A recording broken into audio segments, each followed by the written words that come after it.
எளிதாக கிடைத்ததில்லை. பல நாடுகளில் பல ஆண்டுகள் நடந்த போராட்டத்தின் விளைவாகவே இந்த உரிமை கிடைத்தது.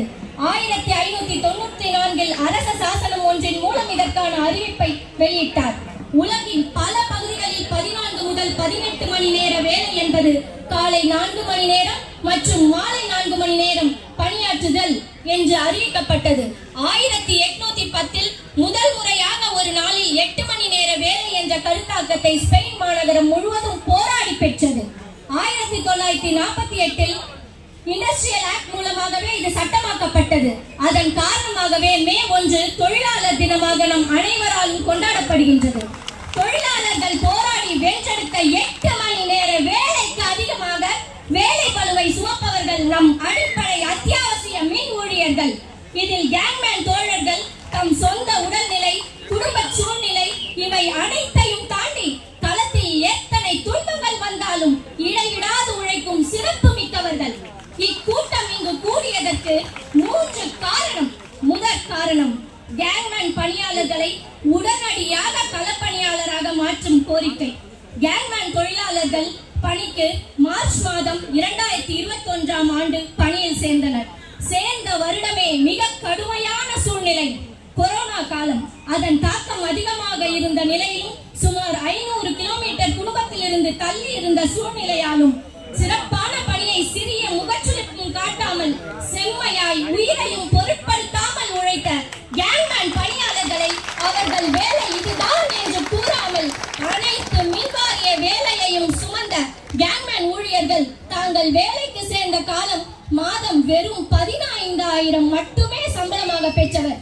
பிடித்தம் போக 12,000 வாங்கிய சூழ்நிலையிலும் சற்றே மனம் தளராது தமிழ்நாட்டிற்காகவும் தமிழ்நாட்டு மக்களுக்காகவும் அயராது உழைத்த கேங்மேன் தொழிலாளர்களை களப்பணியாளராக மாற்றிட எல்லளவும் நம் அரசு யோசிக்க வேண்டாம்.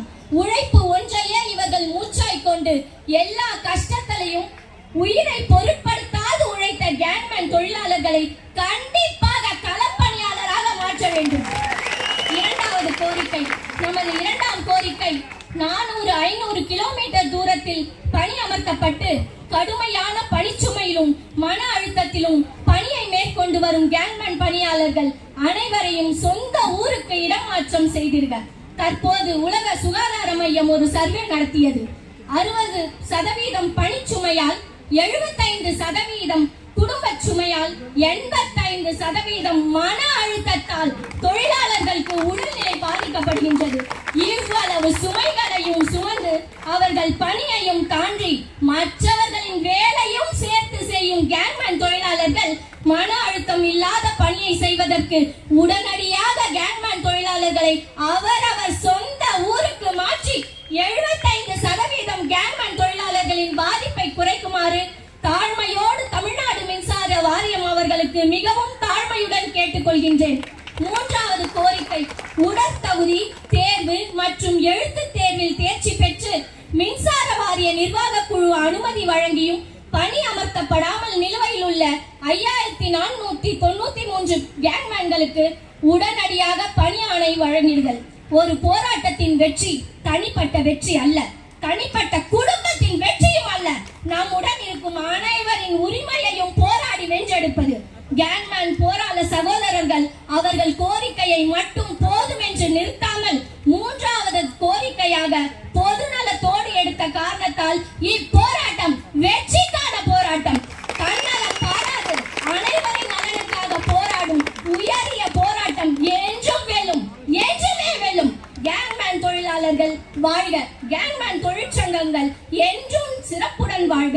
இப்போராட்டம் உயிரையும் துச்சம் என பாராது குடும்பத்திற்கு இணையாய் நம் தமிழ்நாட்டையும் மக்களையும் நேசித்து அவர்களுக்காக உயிர் துறந்த கேங்மேன் தொழிலாளர்களுக்கு சமர்ப்பணம். இவ்வனைத்து கோரிக்கையும் வென்றெடுத்து உங்களுக்கு இவ்வெற்றியை சமர்ப்பிப்போம் என்று கேங்மேன் தொழிலாளர்கள் மற்றும் குடும்பத்தோடு உறுதியளிக்கின்றோம்.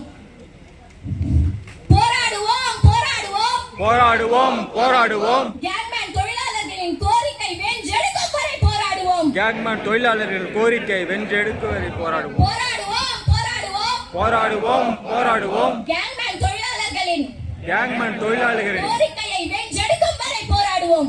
கோரிக்கைகளை வென்றெடுக்கும் வரை போராடுவோம். பத்திரிகையாளர் சகோதர சகோதரிகளுக்கு ஒரு கோரிக்கை. இக்கூட்டத்தின் எழுச்சியை பட்டி தொட்டு தோன்றும் சேர்த்து தமிழகத்தில் அரசு உடனடியாக இந்த 3 கோரிக்கைகளையும் ஏற்குமாறு கேங்மேன் தொழிலாளர்களின் சார்பாக கேட்டுக்கொள்கிறேன்.